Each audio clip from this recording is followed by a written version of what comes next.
कैसे हैं आप लोग?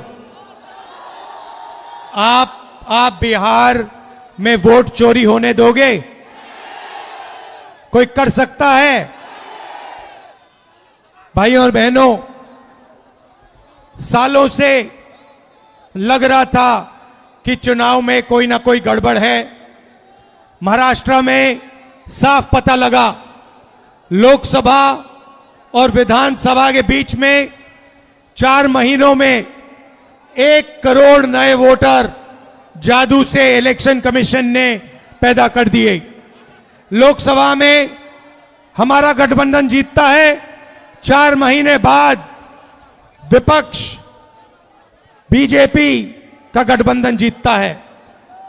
हमारे वोट कम नहीं हुए, जितने हमें मिले थे उतने ही हमें मिले, और बीजेपी के जहां भी नए वोटर आए थे वहां पे बीजेपी की जीत हुई थी। मतलब महाराष्ट्र का चुनाव, हरियाणा का चुनाव इन्होंने चोरी किया। महाराष्ट्र के बाद हमने थोड़ी अपनी इंक्वायरी शुरू की। कर्नाटक में 1 सीट चुनी, बेंगलोर सेंट्रल, और उसमें 1 विधानसभा में हमने सारी की सारी वोटर लिस्ट चेक की, फोटो को फोटो से मिलाकर, हर नाम को हर दूसरे नाम से मिलाकर, और हमने 1 लाख से ज्यादा फर्जी वोटर एक असेंबली में ढूंढ के निकाले। मैंने प्रेस कॉन्फ्रेंस किया इलेक्शन कमीशन के सामने। मैंने उनको बताया कि 5 तरीके से वोट चोरी किए जा रहे हैं।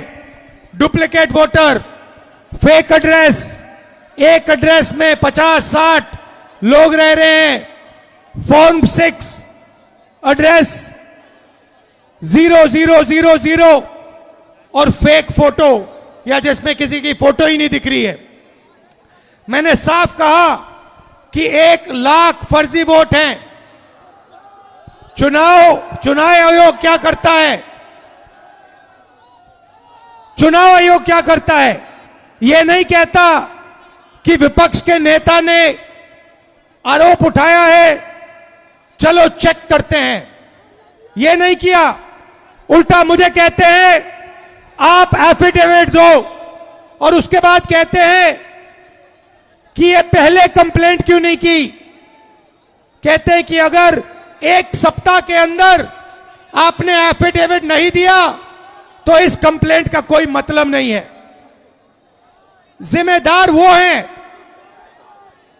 जिम्मेदारी उनकी है, चोरी उनकी पकड़ी गई, और मुझे कहते हैं आप एफिडेविट लाओ। इलेक्शन कमीशन से मैं कहना चाहता हूं, पूरा देश आपसे एफिडेविट मांगने का काम करेगा। थोड़ा सा समय दे दो। हर स्टेट में, हर विधानसभा में, हर लोकसभा में हम आपकी चोरी पकड़ के देश को दिखाने जा रहे हैं। मगर इन्होंने क्या किया? बिहार के लिए जैसे मोदी जी स्पेशल पैकेज की बात करते हैं, बिहार के लिए ये एक नया स्पेशल पैकेज लाए हैं। उसका नाम है SIR। SIR का मतलब नए तरीके से चोरी करना। इन्हें मालूम पता लग गया है कि हमने उनकी चोरी पकड़ ली।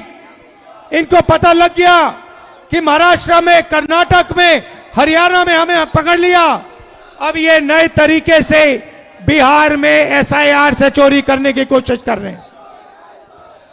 और बिहार की जनता इन इलेक्शन कमिश्नर को और बीजेपी के नेताओं को एक आवाज से कहेगी, वोट चोरी नहीं हो सकती है बिहार में। हो सकती है बिहार में वोट चोरी? कर सकता है नरेंद्र मोदी चोरी, या इलेक्शन कमीशन कर सकता है चोरी? नहीं कर सकता है। भाइयों और बहनों, आपको मालूम है चोरी क्यों होती है? कि आपका धन, आपका रोजगार, आपका भविष्य आपसे छीना जाए। आप यहां एग्जाम लेते हो, पेपर लीक होता है। आप रोजगार मांगते हो, रोजगार नहीं मिलता है। अदानी को एयरपोर्ट, पोर्ट, सारा का सारा इंफ्रास्ट्रक्चर दिया जाता है। अगर बिहार का युवा कंपनी खोलना चाहता है, सपना देखना चाहता है, तो आपको सपना देखना भी मना है आज के बिहार में। आप सच्चाई भूल जाओ, आप सपना भी नहीं देख सकते हो आज के बिहार में। क्यों?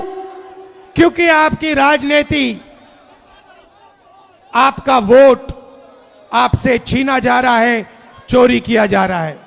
इसीलिए हमने ये यात्रा बिहार में शुरू की है, वोटर अधिकार यात्रा।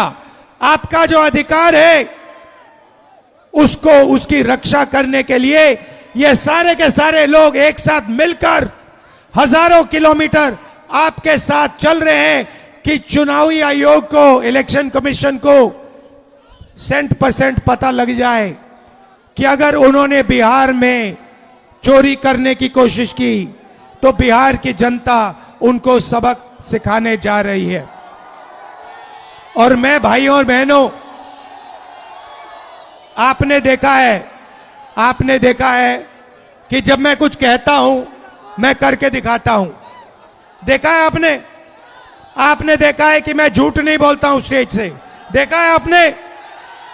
अब आप अच्छी तरह सुनिए। और ये जो इलेक्शन कमीशन बैठे हैं, इलेक्शन कमिश्नर बैठे हैं, इन तीनों से मैं कह रहा हूं, आप एक बात समझ लो, मोदी जी की सरकार है वो सब ठीक है। तेजस्वी जी ने कहा आपने बीजेपी की मेंबरशिप ले रखी है, आप बीजेपी के लिए काम कर रहे हो, मगर एक बात समझ लो, एक दिन ऐसा आएगा जब यहां पे बिहार में और दिल्ली में इंडिया गठबंधन की सरकार होगी, फिर हम आप तीनों को देखेंगे, कार्रवाई आपके खिलाफ करेंगे और पूरा देश जिससे आपने चोरी की है। भाई और बहनों, ये देश जो है, भारत माता, वो कॉन्स्टिट्यूशन दो मुझे। ये जो है, ये संविधान जो है, ये भारत माता का संविधान है। ये भारत माता का संविधान है। इसको अंबेडकर जी ने, गांधी जी ने, नेहरू जी ने, पटेल जी ने लिखा है, बनवाया है, मगर इसमें 3000 साल पुरानी आवाज है, हिंदुस्तान की आत्मा की आवाज है। और जब ये लोग वोट चोरी करते हैं तो ये इस आत्मा पर आक्रमण करते हैं, ये इस संविधान पर आक्रमण करते हैं। ये भारत माता पर आक्रमण कर रहे हैं। और हम भारत माता पे ना नरेंद्र मोदी को, ना इलेक्शन कमीशन को आक्रमण करने देंगे। इस संविधान को कोई नहीं मिटा सकता, इस संविधान को कोई नहीं छू सकता। और इलेक्शन कमिश्नर, आप अच्छी तरह समझ लो, अगर आपने अपना काम नहीं किया तो आप पर सख्त कार्रवाई होने जा रही है। दिल से आप सबका धन्यवाद कि आप यहां आए, बारिश के समय, गर्मी में आप यहां आए, संविधान की आपने रक्षा की, वोटर चोरी रोकी।